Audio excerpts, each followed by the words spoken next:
Hello, happy May 11th. It is the day before my 43rd birthday, which is so crazy. My name's Cassandra, and I'm the host of the Love Brought You Here podcast. Thank you for joining again.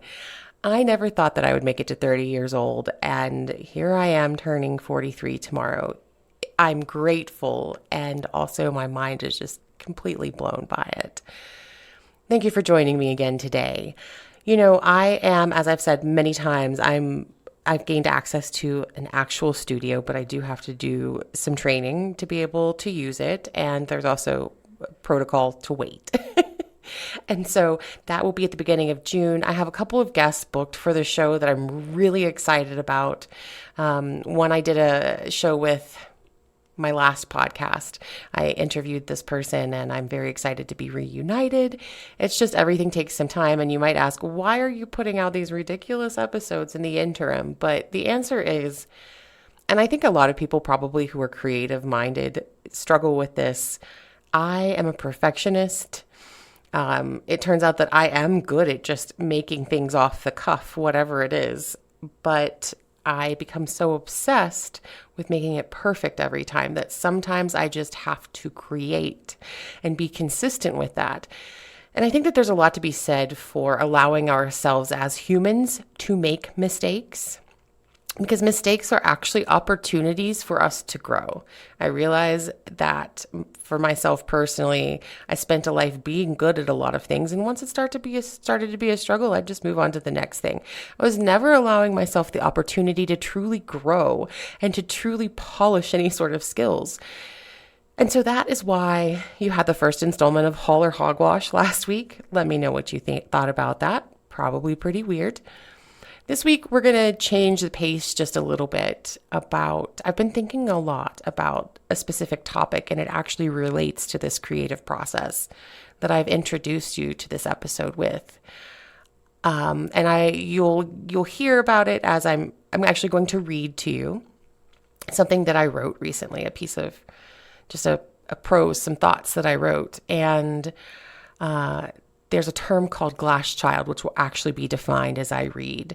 But as a glass child, there was such an impact on me about being perfect all the time because I saw mistakes as disruptions.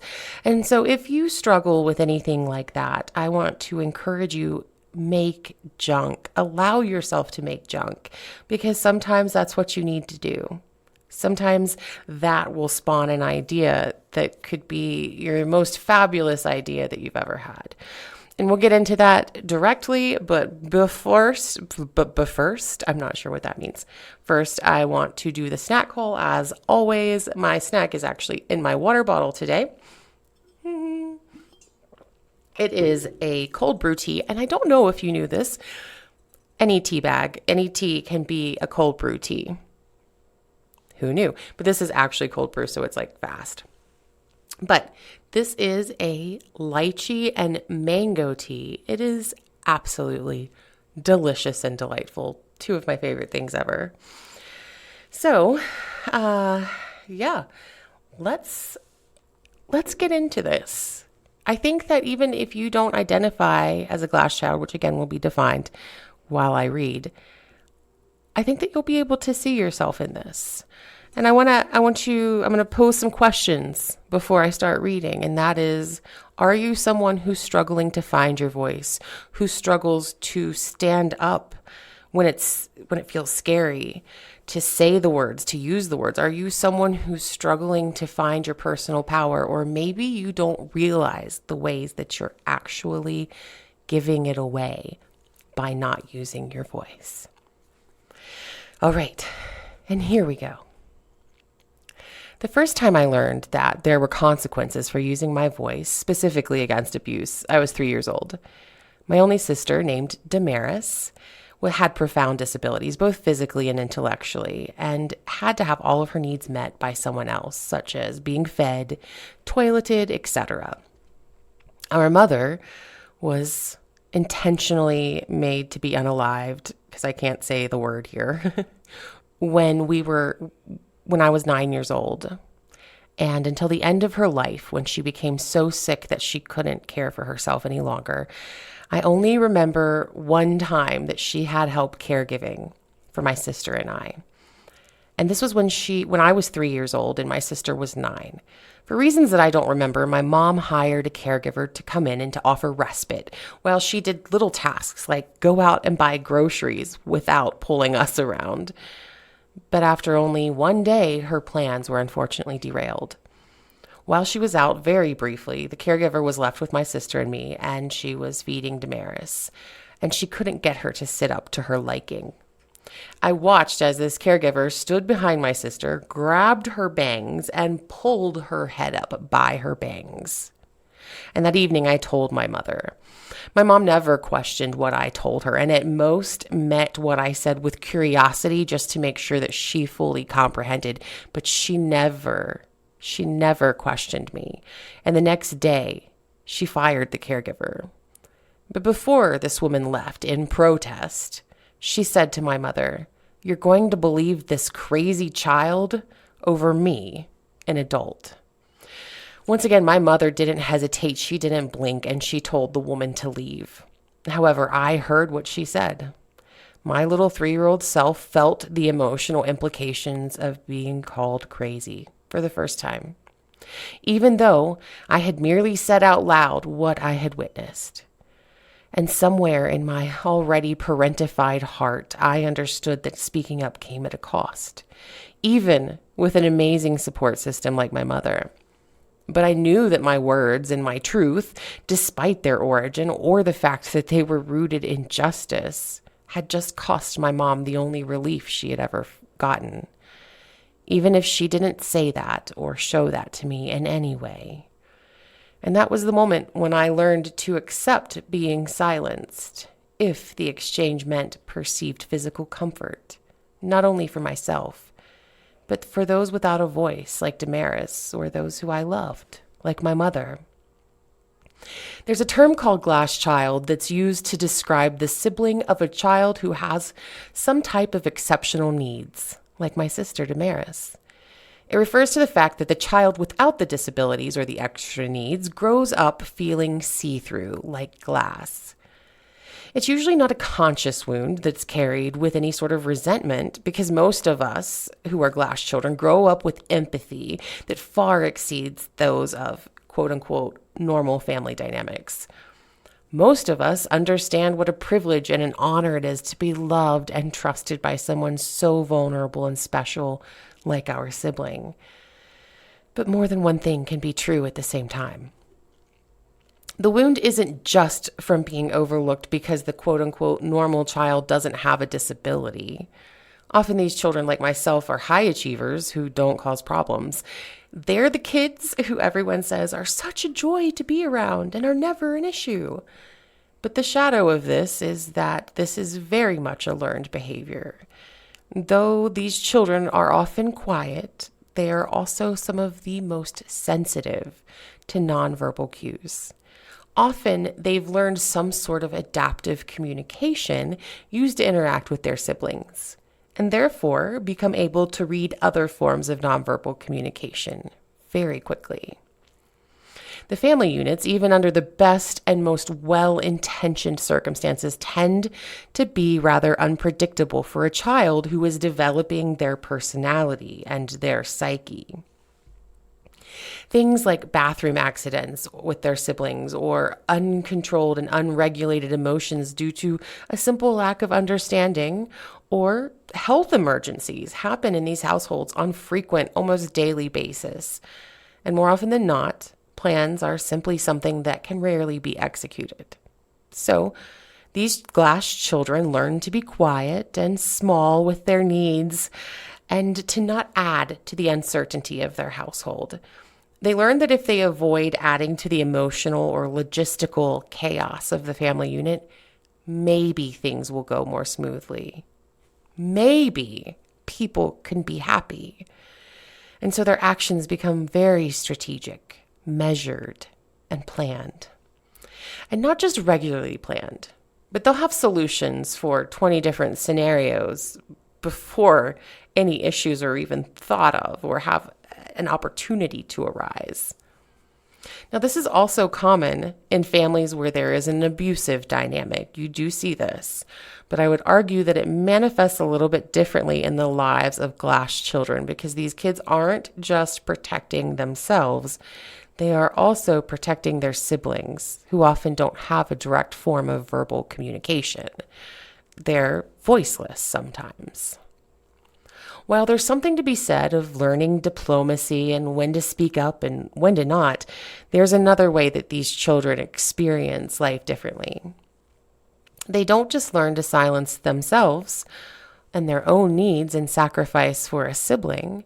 They also learn to minimize their own accomplishments, because more often than not, any kind of external attention to the family unit can disrupt the already teetering sense of normalcy that these children crave and need to develop and to learn about themselves. Even when a glass child is exceptionally gifted, and they often are, intellectually, physically, emotionally, they learn to exist within mediocrity. They become chameleons in a myriad of group dynamics and often learn to desperately cling to anything that feels like physical stability, even if it comes at the cost of their self-expression or their voice. Even if it comes at the cost of being seen for their positive attributes. And in cases like mine, when you have unthinkable abuse layered on top of these dynamics that are already complicated, these children become adults who are overly adaptable and who are uncomfortable standing out in a crowd, for good or for bad. It's not that we resent our siblings. In fact, most of us feel that it is such a blessing to have a sibling with special needs. It's not that our parents were wrong for being subconsciously accepting of the relief that having at least one kid that needed a little less than the one that demanded every ounce of their energy. But what you do see is the natural progression of a child who becomes an adult that is so accepting of being see-through that they even fade into their own backgrounds. They don't realize that they never even saw or knew themselves. And as they find their voices, if they ever find their voices, they tend to try to use them for others, not understanding that at their core, speaking for themselves is what gives them a voice for the voiceless. And this is my story of origin.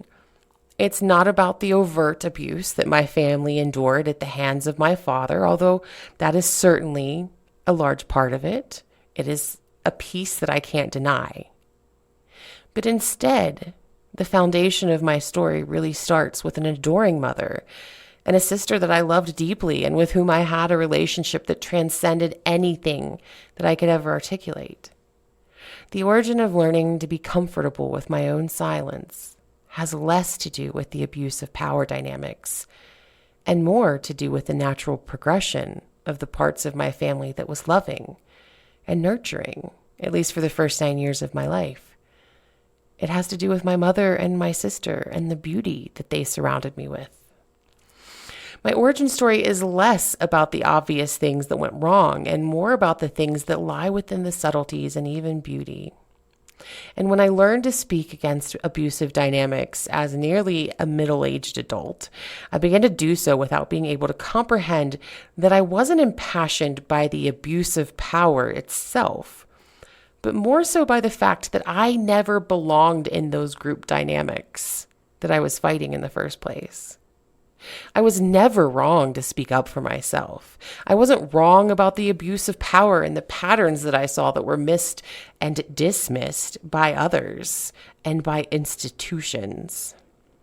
But my voice was misunderstood and misrepresented, often intentionally, because I thought I was speaking for myself and on behalf of those who lacked a voice.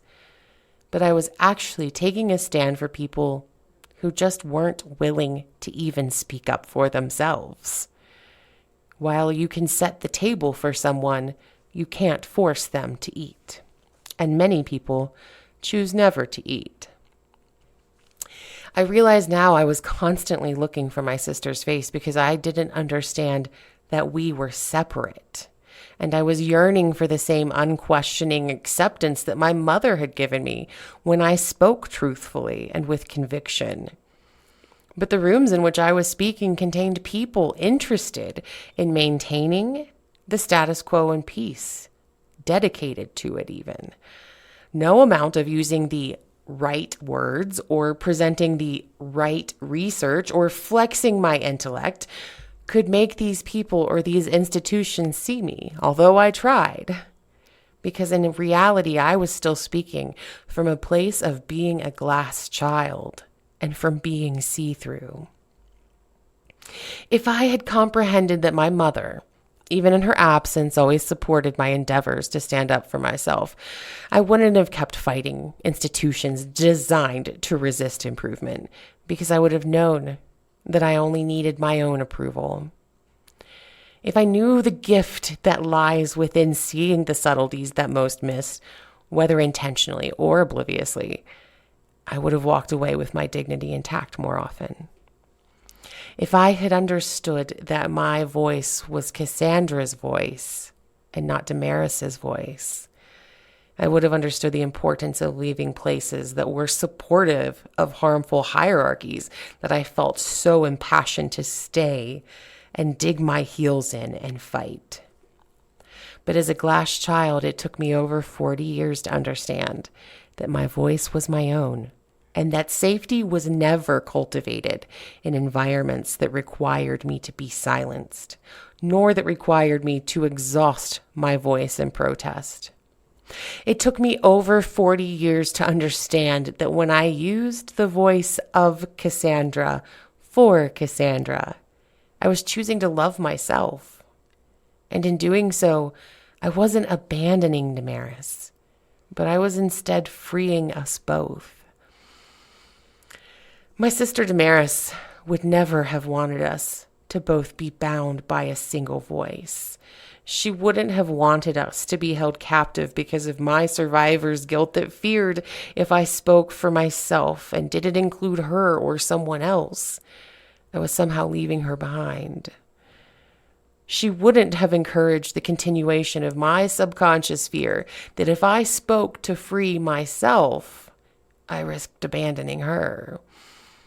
If her message was able to be carried by audible words, she would have told me that freeing myself was ultimately freeing a piece of her that had always been bound in silence, and that choosing myself wasn't turning my back on her, but was instead choosing us both. She would have told me to move around the world fearlessly for us both and have the experiences that she couldn't, and to say the things and use the words to free myself. In February of 2022, I was barely alive, mentally, emotionally, and very literally physically, as a result of a type of domestic violence that is rare and bizarre and is usually female-led. I was in a same-sex marriage that nearly ended my life. And during this period of time, my mind had finally begun to follow the path that my body had been experiencing for the duration of my relationship, and it had begun shutting down. I could no longer form cohesive sentences or even put words together in meaningful ways until one day, in what I believe to be my spirit's last attempt to avoid being extinguished, I wrote the following short story. I was so sick I didn't even remember writing it until months later. But I know that this short piece of prose was a resistance to disappearing. It was a comprehensive understanding that safety and stability is permanent and real only when it is not exchanged for someone's truth or for their voice. What came from the depths of my soul on this day in February of 2022 is an illustration of the fact that our emotional safety exists symbolically in the choices we make for ourselves in the physical world. And to read this story that I wrote to free myself using my voice for me, Cassandra, to read this is someone who hadn't quite found her voice yet. It's me from February of 2023, exactly 1 year after I wrote this piece. Formerly, I had it titled as The Growth of the Glass Child, but I now call it The Cassandra Voice. You'll see that I look very different in this video. My hair is growing back because my head had been shaved because I had been too sick to care for myself, among other things. You can hear that I speak differently. Even though I had been a content creator for a few months at this point, I was still very unsure of myself. And I can hear the distrust of myself.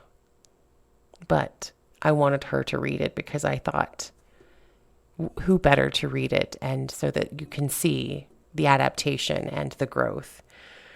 So this is the Cassandra Voice, and if you want to see the video more clearly, because I am going to have to hold it up to the microphone, you're welcome to please check out my Instagram page. You can either check out Love Brought You Here podcast, and then my other account is the Cassandra Voice. It's _Cassandra_voice. I will link my link tree with all of that information for you in this episode or in the show. So here I give you, again, it used to be called The Growth of a Glass Child, but now I'm calling it the Cassandra Voice.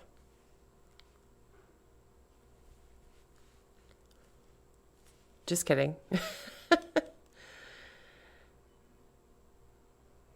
I think that my earbuds accidentally...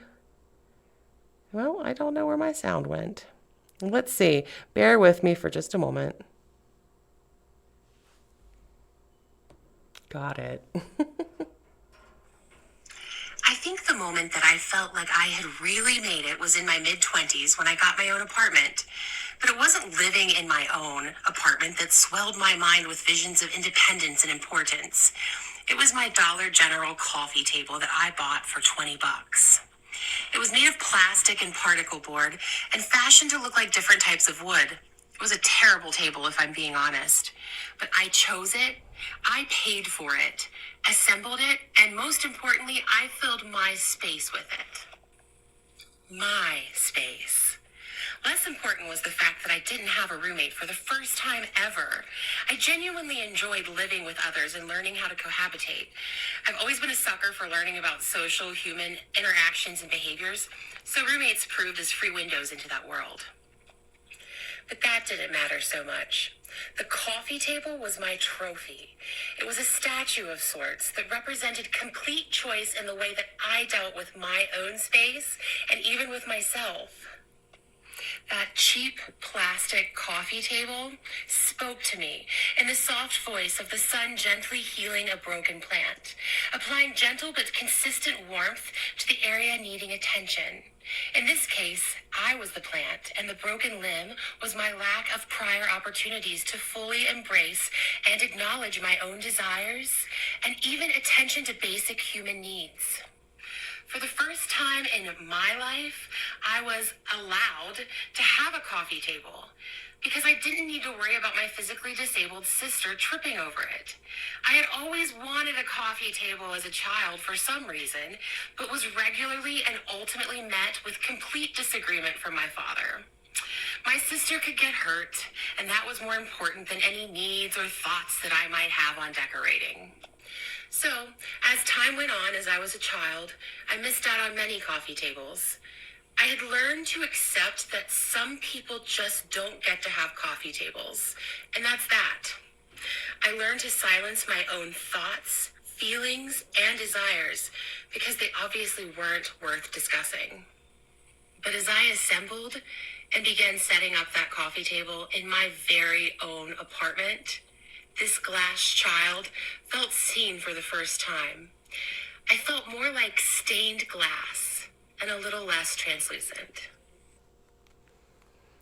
And I left that unedited because I know that I didn't understand the gravity of what I was writing and the symbolism of what I was writing when it came out, when I was grasping onto life. And it all came down to that situation that I was in with my ex-wife, was because I didn't use my voice. I didn't believe in myself that there was another way. I truly believed that she needed to be in charge of me because I didn't know what I was doing and couldn't make decisions for myself. So I encourage you, did you see a part of yourself in this episode? Even if you're not a glass child, did you see yourself reflected? Did this make you think? What are some ways that you have been not using your voice and therefore giving away your personal power? Because often it is subtle. Often, like I identified, it is in the subtleties and sometimes the beauty and the things that feel good, the things that feel like comfort and safety. Those are the places that are actually more impactful than the overt and glaring nature of different types of abuse that we've endured. You know, love looks very different. Love shapeshifts just as much as other things do. But love is pure and it is consistent. And I think that the great thing about it is love is like that light. I believe that darkness and light have to both exist. Because how can you know how far your own light will shine if you've never seen the depth of your own darkness? But I think that love and learning self-love is the thing that pierces that darkness and that will pull you out and that will illuminate everything, will illuminate the places where you've been giving away your power. So write a story, write a song, paint a picture, I don't know, crochet something. Find your voice. Find a way to express yourself and your stories. Find a way to process that.